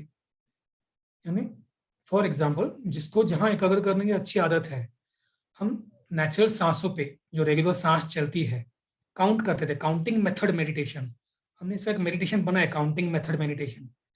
यानी जिसको विजुअलाइजेशन प्रॉब्लम है, एकाग्रता प्रॉब्लम है, वो काउंटिंग करे। तो हम काउंट करते थे 100 तक। नेचुरल सांस, यानी कोई भी आर्टिफिशियल सांस नहीं लेना, नेचुरल सांस पे सिर्फ ध्यान देना है। 1 2 3 4 5, इसका लगभग 5 मिनट्स टू 10 मिनट्स, जब तक हमारी एकाग्रता सेट नहीं होती। 100% इस पे एकाग्रता सेट होगी। नॉट जस्ट सांसें, काउंट भी करें, बुद्धि को काउंटिंग में बिजी कर दें, यानी सब तरह से उसको बिजी कर दें, काउंटिंग में भी एंड विजुअलाइजिंग सांसें। तो धीरे धीरे अनुभव करेंगे कि एकाग्रता ठीक हो जाएगी। एकाग्रता जैसे ही यहाँ सांसों पे ठीक हो जाएगी, तब हम 4:10 AM या 4:15 AM आत्मा पे आ जाते थे। आत्मा पे फटाफट एकाग्र हो जाता था। मैं देख रहा था, हाँ अभी एकाग्र हो रहा है। आत्मा पे एकाग्र करने के बाद हम परम धाम में, जैसे दादी जानकी जी का ये अनुभव था कि पतंग की डोर बाबा से चिपकी हुई है, लटकी हुई है। हम बस एक ही अभ्यास करते थे। फर्स्ट 4 to 5 years हमने एक ही अभ्यास किया था, और कोई कमेंट्री नहीं, कोई मेडिटेशन नहीं। बस मैं आत्मा, एक स्टार, एक पतंग की डोर, स्टार। वहां पे 1-2 मिनट एकाग्र करो, यहाँ पे 2-3 मिनट आ जाओ, बाबा पे कुछ 2-3 मिनट एकाग्र करो, फिर नीचे आ जाओ। ऐसे एकाग्रता धीरे धीरे बढ़ती जाती है। बट एकाग्रता and meditation, it's a work of practice, regularity. समझो हम आज 7 days मेडिटेशन कर रहे हैं, एंड 8 दिन चलो हम कहीं और चले गए, हमने छोड़ दिया, फिर वापस वो जो छूटा है वापस हमें कमाई करना पड़ेगा। तो रेगुलर जितना हम प्रैक्टिस करेंगे, बाबा भी लगन देखते हैं कि इसको भगवान की कितनी लगन है, इसको परमात्मा प्राप्ति की कितनी लगन है, वो टेस्ट करते रहते हैं। दादी जानकी बोलते हैं कि बाबा टेस्ट करता है पल पल, यानी हम भी अनुभव करते हैं, बाबा भी टेस्ट करता है। अनेक अनेक आकर्षण हमारे सामने बहुत आएंगे मेडिटेशन करेंगे तो, भले वो व्यक्ति से हो, वैभव से हो, वस्तु से हो, आपको बहुत कुछ मिलेगा। बाबा टेस्ट करता है इसका एकाग्रता हम मुझे छोड़ कहीं और जाता है। तो हमें बस लगन से एकाग्रता, मेडिटेशन समझो चार्ट बनाना है, 4 to 6 hours या 8 hours, 4 hours मिनिमम तो बनाना चाहिए चार्ट, जिससे क्या होगा, डिस्ट्रैक्शन ऑटोमेटिकली समाप्त होता जाएगा। एंड हम अपने अनुभव से बताएंगे, और वरिष्ठ भाई बहनों के क्लास में भी हमने सुना है, 6 months of regular practice of soul consciousness, यह फिर बाद में नेचुरल बन जाती है। बाद में आपको मेहनत नहीं करनी पड़ेगी, बस आप कभी भी बैठ जाओ और फटाफट आप एकाग्र हो जाओगे, कभी भी अमृत वेला बैठ जाओ एकाग्र हो जाओगे, यानी नेचुरल बाबा का वो वरदान मिल जाएगा आपको। बट कम से कम 6 महीना आपको थोड़ी मेहनत करनी होगी, थोड़ा कहीं कहीं हठयोग करना पड़ेगा, थोड़ा माइंड से जो डिस्ट्रैक्शन कहीं होता है आपको लाना पड़ेगा, भगवान आपको समझाना पड़ेगा कि यह मेरी परीक्षा है, उसमें भगवान आया है, अभी समय नहीं है, कभी भी कुछ भी हो सकता है, कभी भी हम शरीर छोड़ सकते हैं। ऐसे अंदर ही अंदर वैराग्य लाने से एकाग्रता भी बढ़ती है। जितना वैराग्य लाएंगे, आकर्षण समाप्त हो, हमारी बुद्धि एकाग्र होगी। एंड जैसे इनिशियल डेज में बोले, counting method meditation is very good. हम 6 months तो काउंट करते थे, एंड फिर आत्मा पे आते थे, आत्मा पे काउंट करते थे, आत्मा भी विजुअलाइज नहीं होती थी। आत्मा पे फिर हम ऐसे पकड़ के बैठे थे, 1 2 3 4 50 तक करते थे, 60, फिर 1 minute 2 minute, फिर एकाग्रता बढ़ जाती है, फिर एकाग्रता बढ़ जाती है। जैसे मुरली में आता है, अगर आपकी एकाग्रता बढ़ गई एंड सिर्फ आप आत्मा पे या कहीं एक जगह पे आप, मुझे लगता है हमने वरिष्ठ भाई बहन का क्लास सुना है, सिर्फ एकाग्र करने की प्रैक्टिस समझो 2 मिनट एक हम एकाग्रता कर रहे हैं, तो 16 क्लास संपूर्ण स्वतः बन जाएंगे। यह एकाग्रता की शक्ति ही सर्व सिद्धियों की प्राप्ति है। हम जो चाहे प्राप्त कर सकते हैं। फॉर एग्जाम्पल, हम मुरली में भी सुनते हैं या पढ़ते हैं, हमारी अगर एकाग्रता नहीं है तो हम बाबा की जो टचिंग्स है, जो पॉइंट्स है, बाबा क्या कहना चाहते हैं वो कैच नहीं कर पाएंगे। इसी तरह कोई भी क्षेत्र में, कोई भी एजुकेशन हो, स्टडीज हो, प्रोफेशन हो, जिन जिन आत्माओं में एकाग्रता है तुरंत वो खींच लेते हैं। एंड विदाउट एकाग्रता जिसको 10-10 साल लगे, उन्होंने 1 महीने में वो कॉन्कर कर लिया और एंड सक्सेसफुल बन गए। जैसे मुरलियां कई चली एकाग्रता पे, तो हमें बस एकाग्रता फोकस करना है जितना हो सके। Thank you. थैंक यू भाई। जैसे और एक था, आपने बोला कि श्रेष्ठ पुरुषार्थ करता है कोई, यानी एक मुरली में था, कोई आत्मा श्रेष्ठ पुरुषार्थ भी कर रहा है तो ये भी प्रभु कृपा है। यानी कोई पुरुषार्थ चाहे मैं करूं, तो बाबा कई बार मुरली में बोलते हैं इसने कर्म ही ऐसे किए, तूने कर्म ही ऐसे किए, मुरली में आता है कर्म ही ऐसे किए हैं। तो हमें आज, चलो ठीक है पास्ट कुछ भी हुआ हो, बाबा मुरली में बोलते हैं आज हमें ठानना है बाबा मुझे करना ही है। ये समझो अभी नहीं हो रहा है तो हम अगर बाबा को बोलेंगे फुल दृढ़ता से, फुल हिम्मत रख के, बाबा मुझे छोड़ छाड़ के यही करना है, तो बाबा ऐसे 1000 गुना क्या लाख गुना ऐसे हेल्प करेंगे। जैसे मैं 2012 में आया था, 2012 में ही मुरली चली थी अव्यक्त बाप दादा की, अव्यक्त दादा मिलन। हमने बाबा सुना, लास्ट तो आए हैं आप, लेकिन सिर्फ बाबा को पकड़े रहना, बाबा उड़ा ले जाएंगे। तो मुझे वो फील हुआ, तो हर बार वो स्मृति में रहता है, बाबा को पकड़े रहना, बाबा उड़ा ले जाएंगे। बाकी कुछ मत संकल्प चलाना है, बस बाबा को पकड़े रहना, बाबा उड़ा ले जाते है ना। आपको जो भी संकल्प है वो पूरा हो जाता है। एंड कई आत्माओं ने मुझे यानी संपर्क करते हैं, ईमेल करते हैं, फोन करते हैं ना, उनका भी विजुअलाइजेशन का प्रॉब्लम था, तो हमने उनको बोला अकाउंटिंग मेथड या 6 मंथ्स, तो आज उनका बहुत अच्छा विजुअलाइजेशन हमें अनुभव बताते हैं ना, उनका बहुत अच्छा विजुअलाइजेशन होता है। बस हमें बाबा को संकल्प करना है कि बाबा बस मुझे चाहिए ही। जिद जिद बोलते हैं ना, जिद पकड़ना है सच्चे दिल से। बच्चा कैसे जिद पकड़ता है बाप के पास या माँ के पास, ठीक है, शुद्ध संकल्प बाबा पूरे करते हैं।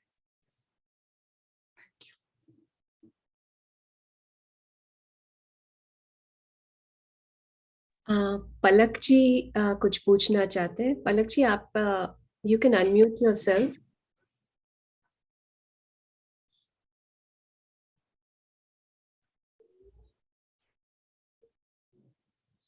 अनुमेहा। ओम शांति भाई जी। ओम शांति। मुझे ज्ञान में आया अभी 6 to 7 मंथ्स ही हुए हैं। ओके बट जब मैंने फर्स्ट टाइम यूट्यूब पे कमेंट्री देखी थी तो मैंने आपकी ही कमेंट्री देखी थी। Yeah. और आपके यूट्यूब चैनल्स को मैंने सब्सक्राइब किया हुआ है, व्हाट्सएप ग्रुप में भी हूँ। मीन्स आपकी कमेंट्री से मेरा मेडिटेशन इतना स्ट्रांग होता है ना, मतलब आई कैन टेल यू कि मुझे कितना अच्छा लग रहा है आपको सामने में देखकर।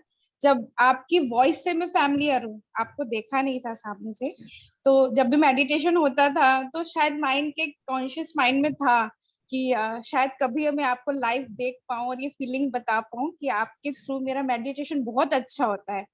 और बाबा ने वो सुन लिया, थैंक्स टू तृप्ति बहन, थैंक्स टू राकेश भाई जी, कि तो बहुत ज्यादा इमोशनल फील हो रहा है कि एक I think I can say कि आप मेरे लिए गुरु जैसे ही है, कि आपकी कमेंट्री से मैं बाबा को और पास से फील कर पाती हूँ।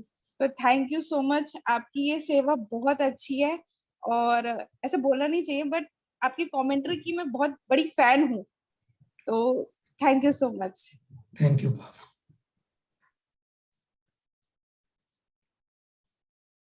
Thank you. और एक क्वेश्चन है, सीमा बहन पूछना चाहती है। सीमा बहन यू कैन अनम्यूट योरसेल्फ। हाँ जी, ओम शांति भाई जी। ओम शांति। हाँ जी, मैंने पहली बार आपके बारे में सुना और पहली बार आपको देखा, लेकिन आपका पूरा एक्सपीरियंस सुन के बहुत ही अच्छा लगा और मैं योग के लिए बहुत इंस्पायर हुई हूँ आपसे कि मुझे हमेशा ही जैसे बोलते हैं कि आत्मा पे कंसंट्रेट करो, ये जैसे आपने बताया कि सिर भारी होता है वो सब, लेकिन अगर मैं वैसे नॉर्मल चिट चैट करती हूँ बाबा से तो मेरा पौना घंटा 1 घंटा कैसे पार होता है मुझे पता नहीं चलता। तो मेरा क्वेश्चन ये है कि वैसे मैंने आज सोचा है आपका सुन के कि मैं इस रीति से, जैसे आपने बोला कि सांसों पे 10 मिनट करना है, मैं कोशिश करूंगी क्योंकि सबका एक्सपीरियंस यही है कि आत्मा पर ही फोकस करना है। लेकिन मैं ये जानना चाहती हूँ कि अगर हम ऐसे भी जैसे बाबा बोलते हैं कि मीठी मीठी रूह रिहान करो, क्या ये भी योग है या यही योग है या ये भी योग है, ये ये ही भी योग है, करे? ये भी योग है, ये राइट है। एक्चुअली क्या होता है, ये भी बहुत अच्छा योग है। हम तो कहेंगे जो एकाग्रता वाले हैं उनको तो पकड़ के बैठना पड़ता है कि हम 10 मिनट रुके, 5 मिनट रुके। बट आपका जो योग है रूह रिहान करने का वो योग, ये तो भावना वाला योग है। जैसे बाबा को बांध के बैठा है कि जी भाई। बातें करने बैठो, ये तो बहुत अच्छा योग है। जैसे बाबा मुरलियों में बोलते हैं माताएं मुझे विवश कर देती हैं, बांध कर देती हैं। ऐसे कई वरिष्ठ भाई बहनों को क्लास में सुना है योगियों को समय लग जाएगा, लेकिन जो भावना से बाबा को याद करता है वो बाबा को पकड़ के विवश कर देते हैं कि हमारा ये कार्य करो। ये राइट है, ये योग है।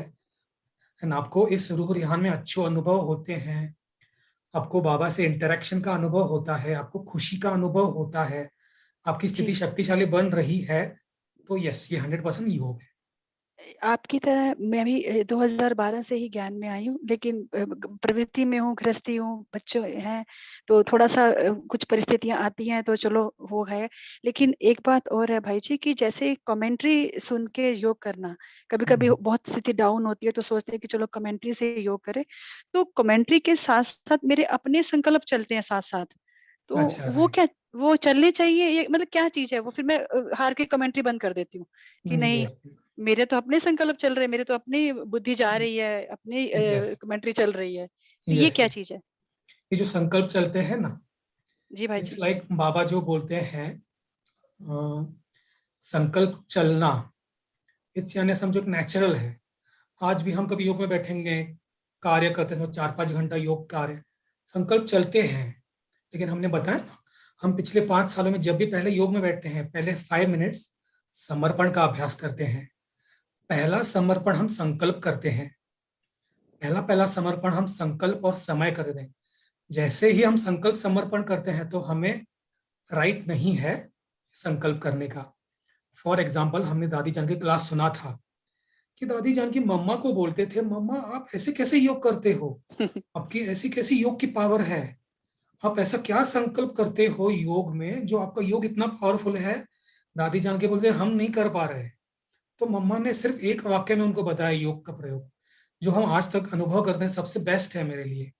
मम्मा ने बोला, यह मन मेरा बेबी। है ही नहीं। बस, जो उस दिन मुझे वाक्य टच हुआ, 2017 या 18 था, तो आज तक हम ये नहीं बोले, हम डेली इसको रिवाइज करते हैं, यह मन मेरा है ही नहीं। मन यानी हम संकल्प बाबा को देते ही। See this is also practice. हम दिन में 5 बार ये प्रैक्टिस करते हैं आज भी। तो हम समझो 4-5 दिन नहीं करेंगे, फिर वापस स्पीड ब्रेकर, वापस स्पीड लाना पड़ेगा। रेगुलर प्रैक्टिस करते करते हम फटाफट एकाग्र हो जाएंगे। समर्पण भाव। शुक्रिया भाई जी, शुक्रिया। ओके, ओम शांति भाई जी। ओम शांति। हाँ, आज मैंने आपको सुना। पहले तो आपका जो कॉन्फिडेंस लेवल है ना, उसको नमन करते हैं हम। इतना अच्छा कॉन्फिडेंस लेवल कि बहुत प्रेरणा मिली आज हमको। तो इसी हिसाब से ही मैं एक रिलेटेड एक प्रश्न आपको पूछना चाहती हूँ कि अपने लक्ष्य को जो लक्ष्य है हमारा, उसको लक्षण कैसे बना सकते हैं हम? अच्छा, हाँ, लक्ष्य पे गोल। अच्छा, ये अच्छा प्रश्न है एक्चुअली। आज के यूथ ये बहुत करते हैं, हम गोल बनाते हैं, लेकिन तो बस यही है, गोल जो बनाते हो तो एक पेपर पे नोट करो। हम बोलेंगे 100 टाइम्स लिख लो जो आपका गोल है, उस पर फोकस करो, उस पर विजुलाइज करो कि मुझे ये करना ही है। जब हम यह संकल्प करते हैं, हम अपने आप से बातें करना चाहिए, अब तुझे और कुछ चाहिए, यह एक गोल है, और कुछ बातें हैं दुनिया में, और कुछ आकर्षण है, तुझे और कुछ चाहिए। जब आंसर होगा हाँ ये भी चाहिए वो भी चाहिए, तो गोल हम नहीं हासिल करवाएंगे। तो जब हम गोल हासिल करते हैं फुल डिटर्मिनेशन से, मुझे ये करना ही है, एंड बाकी जो भी आकर्षण है हम वो भी लिखेंगे, ये अल्टरनेट है, ये नहीं होगा तो भी ठीक है, लेकिन ये गोल मुझे हासिल करना ही है। एंड इस गोल को हमें योग में कन्वर्ट करना है। जैसे अमृत वेला हो या दिन में 3-4 बार नुमा शाम, हमें वह गोल होते हुए विजुलाइज करना है कि यह कार्य हमारी लाइफ में हो रहा है, हम सफल बन रहे हैं विद जो बाबा के मूल्यों में संकल्प आते हैं। जैसे वरदान है कि मास्टर सर्वशक्तिवान भव, सफलता मूर्त भव, ये वरदानों के रूप में कि भगवान मेरे साथ है, ये होना ही है। नॉट जस्ट ये मैं कर पाऊंगा कि भगवान मेरे साथ है, भगवान की शक्तियां मेरे साथ है, बाबा के वरदान मेरे साथ हैं, यह 100% संभव है और मैं करूंगा ही। एंड बीच बीच में हमें दिन भर में ये पॉजिटिव लाना ही है, एंड अटेंशन रखना है कि नेगेटिव वापस ना हो कि नहीं पता नहीं मैं कर पाऊंगा कि नहीं कर पाऊंगा, फिर वो संकल्पों का लीकेज होगा। तो दृढ़ता से विजुलाइज, पॉजिटिव संकल्प एंड एक्शन, यानी कोई बोलेंगे बस योग करो, एक्शन ओरिएंटेड भी बनना है। जैसे बाबा बोलते हैं हिम्मत का एक कदम बढ़ाओ तो मैं 1000 कदम मदद करूंगा। मुरली में ऐसा नहीं बोला कि मैं 1000 कदम मदद करूंगा, बाबा बोलते हैं एक कदम हिम्मत का बढ़ाओ। तो हमें वो कार्य एक्शन बस एक स्टेप आगे रखना है, हिम्मत का एक कदम आगे निश्चय रख के बढ़ाना है। हम अनुभव करेंगे योगी लाइफ है तो 100% बाबा 1000 गुना लाख गुना हेल्प करते हैं वो कार्य होने में। स्वतः लोग भी जुड़ते जाएंगे आपसे। थैंक यू भाई जी। Thank you. थैंक यू भाई जी, thank you so much. Yes. ये प्रश्नों का जो श्रृंखला है ना, ये तो खत्म नहीं होगी। तो मैं देख रहा हूँ कि हमारा जो 7 बजे का योग का कार्यक्रम जो है yes. वो डिले हो जाएगा। Yes.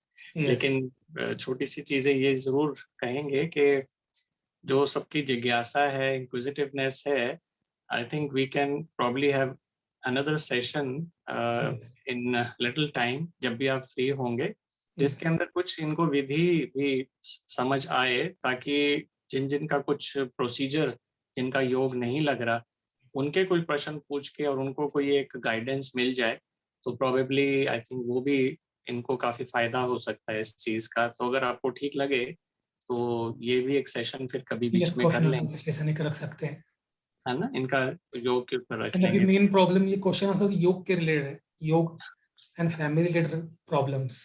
तो ये सारी चीजें जरूर करेंगे। और छोटा सा मैं भी शेयर एक्सपीरियंस मतलब बात कर सकता हूँ कि I am also a patient of ankylosing only. Oh sir yes, बहुत रेयर पेशेंट्स हैं एंकिलोजिंग वाला मिलना, हमें बहुत 2-3 साल में एक कोई मिलता है। लाखों कोटों में कोई एक आत्माएं होती है। लेकिन बाबा का बहुत पावरफुल इसमें हाथ रहा।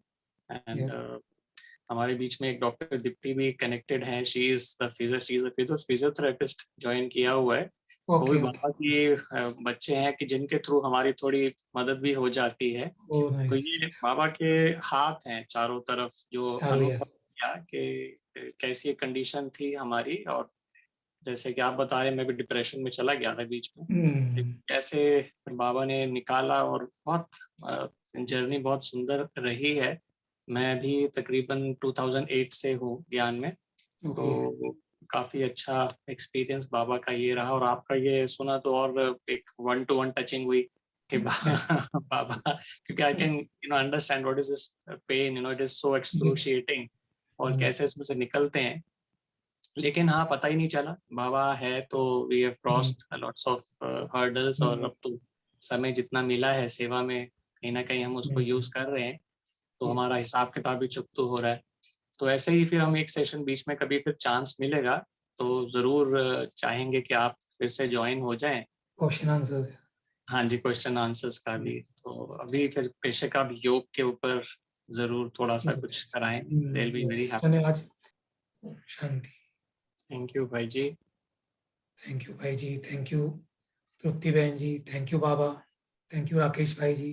थैंक यू बाबा जी, सबका बहुत सुंदर एक्सपीरियंस रहा। तो अभी समय भी बिल्कुल एक्यूरेट हमारा हो गया, और मेरे ख्याल से बहुत जल्दी ही, जब भी अगर आपको भी समय मिलेगा, तो हम जरूर चाहेंगे फिर से एक बार आके थोड़े से जो भी प्रश्न उत्तर रह गए हैं वो हम कर लेंगे, तो फिर एक सेशन और ले लेंगे।